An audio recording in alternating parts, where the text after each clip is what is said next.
Steve, you're part of one of the weirder moments as far as I was concerned this year, and being in the room when you got traded for the guy that you got traded for with Frankie Corrado. How was the experience since that moment here with the Toronto Marlies? It was pretty good.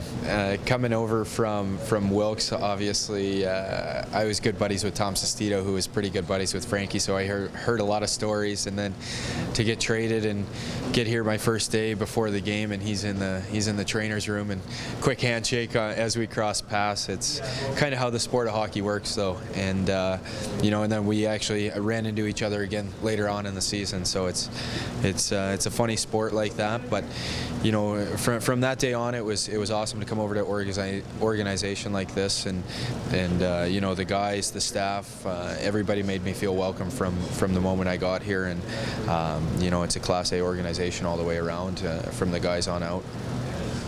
One of the weirder moments too that we also spend is the fact that you have a bobblehead all day after you leave Wilkes, and one of the best comments I thought that you got on Twitter was Sestito, who said, well, how come this thing doesn't have a black eye? How was that getting honored there in Wilkes? A few people had fixed that and taken markers and colored it.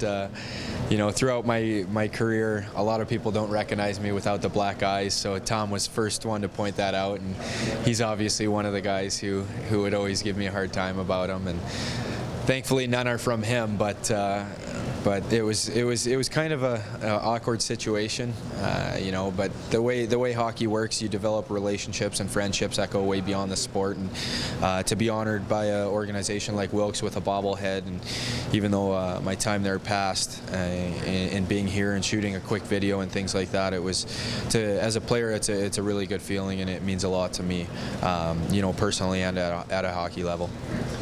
Since getting here, how do you look at the season, and not only just how it finished, because that's obviously not how you guys wanted to go out, but how you guys came back and got into a playoff position? Before I came over, familiar with the Toronto position and the work they had done to just make playoffs, and being familiar with that, coming over, being a part of the turnaround, making the playoffs, obviously making a playoff push there. I think a lot of guys were disappointed. I think a lot of people were disappointed, and I think with that disappointment is, we felt we had all the pieces, and we felt that we could have accomplished more. And when you feel that way, there is disappointment. If we didn't think we were in that series, or we didn't think we could have, went a lot further, I don't think we would have been as upset as we were. And but it's important to take the positives in the turnaround that was made to make that push. And each year in this league, it gets harder and harder to make playoffs. So to be able to do that, and to be a team that that competed against the teams we saw in playoffs, and some teams didn't want to see us. So that means a lot, and that shows a lot about the character of the guys in the room and everybody involved. Good chat for you with management and coaching to end the season? Yeah, absolutely. And for me to come over at the trade deadline and to explore an organization like this, had talked previously, and definitely one that I would like to come back to. I had nothing but a great time here, and the way we were treated, and the way they take care of the players, and the staff, the organization, the players.